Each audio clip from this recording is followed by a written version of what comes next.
అందరికీ నమస్కారం. నా పేరు Vasu. Welcome to the Lambodar astrology. మనం ఈరోజు డిస్కస్ చేసే టాపిక్ వచ్చేసి తులారాశి.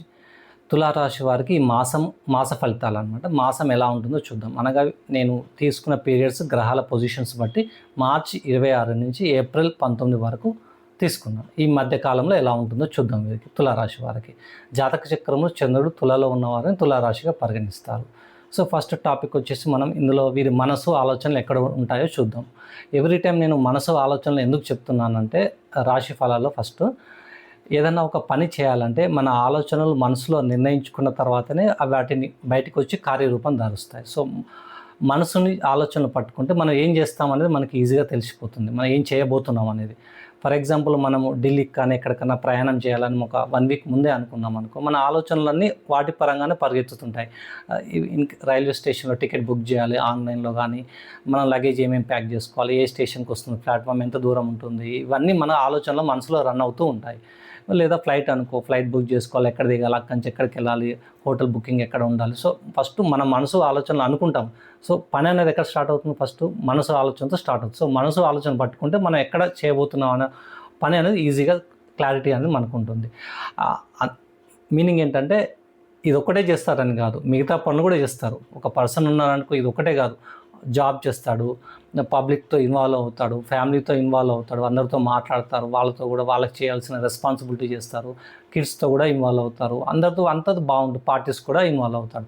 సో ఇవన్నీ ఇన్వాల్వ్ అయినప్పటికీ వీరి మనసు అనేది ఎక్కడ తొక్కిసలాడుతుంది, వీరి మనసు అనేది ఎటువైపు లాగుతుంది అనేది ఫస్ట్ టాపిక్ అన్నమాట. సో వీరికి వచ్చేసి వీరి మనసు ఆలోచనలు వచ్చేసి తులారాశి వారికి మార్చి 26 నుంచి ఏప్రిల్ 19 వరకు పార్ట్నర్షిప్ ఇష్యూస్ అన్నమాట. పార్ట్నర్షిప్ ఇష్యూస్ అంటే బిజినెస్ పార్ట్నర్కి సంబంధించిన వాటి యొక్క సంబంధ బాంధవ్యాలు కానీ, బిజినెస్ పార్ట్నర్తో కానీ, వైఫ్ అయితే హస్బెండ్తో, హస్బెండ్ అయితే వైఫ్తో కానీ డిస్ప్యూట్స్, వాటి యొక్క అండర్స్టాండింగ్ కోసం వీరు ప్రయత్నాలన్నీ జరుగుతుంటాయి. ఇంకా లీగల్ ఇష్యూస్ ఏమన్నా ఉన్నాయనుకో, లీగల్ బాండేజెస్, వాటి మీద ఎవరికన్నా ఉంటే వాటి మీద ఫోకస్ అనేది వెళ్తుంది. ఈ 2-3 పారామీటర్స్లోనే వీరి మంత్ మొత్తం గడిచిపోతుంది, వీరి ఆలోచన, మనసు అనే ఆలోచనలు. నెక్స్ట్ వచ్చేసి ఇవి ఎలా ఉంటాయి, ఫ్రూట్ఫుల్గా ఉంటాయా లేదా అనేది చూద్దాం మనం వచ్చేసి. సో ఈ పీరియడ్ మధ్యలో వీరికి యోగకారకంగా ఉన్న గ్రహాలు ఏంటో చూద్దాం. ఒకటి 6వ స్థానంలో శని కుజులు యోగకారకంగా ఉన్నారు. 9వ స్థానంలో గురు భగవానుడు యోగకారకంగా ఉన్నాడు. 11వ స్థానంలో కేతు యోగకారకంగా ఉన్నాడు. సో 3 స్థానాలు యోగకారకంగా వీరికి అనుకూలంగా ఉన్నాయి. 4 ప్లానెట్స్ సపోర్ట్ చేస్తున్నాయి వీరికి. సో ఓవరాల్గా మంచిగా ఉంటుందని చెప్పుకోవాలి ఈ మాసం మొత్తం వీరికి. సో వీరికి ఇబ్బంది పెట్టే స్థానాలు ఎక్కడ వస్తున్నాయి, పంచమంలో రాహు, సంతానం పరంగా అభివృద్ధి చేయాలనుకున్నప్పుడు కొద్దిగా ఇబ్బందులు, చెప్పిన మాట వినకపోవడం సంతానం. సో వారి వల్ల వచ్చే ఇబ్బందుల వల్ల వీరికి సతమతం అవడం అలాంటివి జరుగుతుంటాయి. సో ఇంకా సాఫ్ట్వేర్ రంగంలో ఉన్న వారికి మాత్రం చాలా బాగుంటుంది. రాహు కేతులు పంచమ స్థానంలో సాఫ్ట్వేర్ రంగాలు, క్రియేటివిటీ పార్ట్లో విపరీతంగా యోగిస్తారు, వాళ్ళు చాలా మంచిగా సపోర్ట్ చేస్తారు. సో నో ప్రాబ్లం, రాహు ఇబ్బంది పెట్టాడు అక్కడ వేరే రంగంలో ఉన్న వారికి. నెక్స్ట్ వచ్చేసి బుధ భగవానుడు 12వ స్థానాధిపతి అయిన బుధ భగవానుడు 6వ స్థానంలో ఉన్నాడండి. 6వ స్థానంలో ఉండడం వల్ల వీరికి విపరీత యోగం అంటారు, విపరీత రాజయోగం అని. సో విపరీత రాజయోగం అని కాదు, సో ఏమవుతుందో హాస్పిటల్ బిల్లులు, వాటికి పరంగా చేసే ఖర్చులు, సర్వీసెస్లో వీటికి సడన్గా హడల్స్ కానీ ఇబ్బందులు కానీ వచ్చేసి తర్వాత యోగిస్తాయి, కానీ స్టార్టింగ్లో బాగా ఇబ్బంది పెడతాయి. సో హాస్పిటల్ బిల్స్ కానీ అనారోగ్యం సంబంధించిన వాటికి గురించి వీరు కేర్ తీసుకోవాల్సిన అవసరం చాలా ఉందన్నమాట. నెక్స్ట్ వచ్చి 11వ స్థానంలో కేతు మంచి యోగకారకంగా ఉన్నాడు సూర్యుని ఇంట్లో మిత్ర రాశిలో.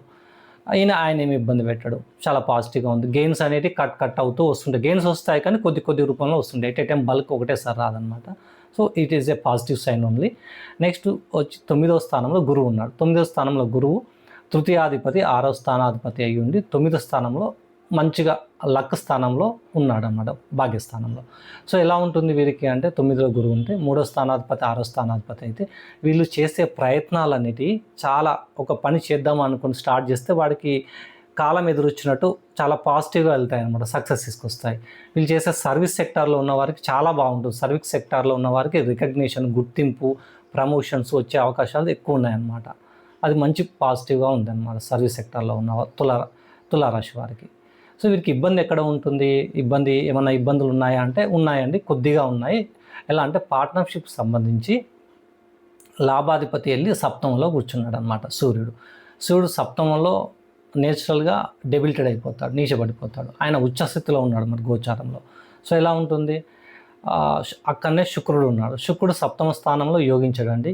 శుక్రుడు సప్తమ స్థానంలో ఒక విధంగా యోగించినప్పటికీ సడన్గా ట్రబుల్స్, మేల్స్ అయితే ఫీమేల్స్ నుంచి సడన్గా ఆటంకాలు రావడం, ఇబ్బందులు రావడం, వాళ్ళ ఇష్యూస్ ఫేస్ చేయడము. ఫీమేల్స్ అయితే మేల్స్ నుంచి ఇష్యూస్ ఫేస్ చేయడము.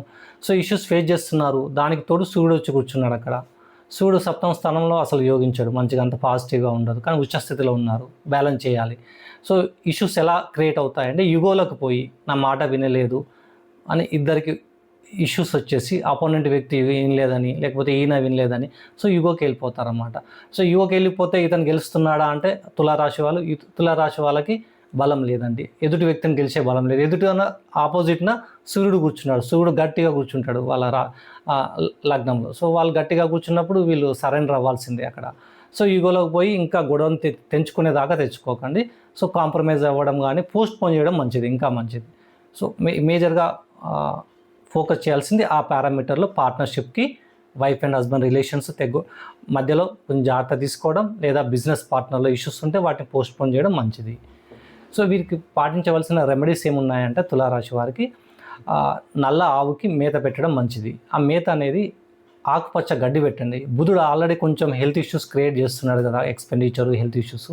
సో బుధ భగవానికి ఆకుపచ్చని గడ్డి అనేది నల్ల ఆవుకి పెడితే వీరికి బుధ భగవానికి రెమెడీ, మరియు శుక్ర భగవానుడు సప్తమంలో ఉన్నాడు రాశ్యాధిపతి. సో అక్కడ ట్రబుల్ చేస్తున్నాడు అపోనెంట్తో. సో దాని పరంగా రెండింటి పరంగా రెమెడీ సరిపోతుంది. లేదు అంటే లక్ష్మీదేవి పూజ చేసుకున్నా పర్లేదు, ఏదన్నా ఒకటి చేసుకున్నా సరిపోతుంది. అంతేనండి. Thank you so much.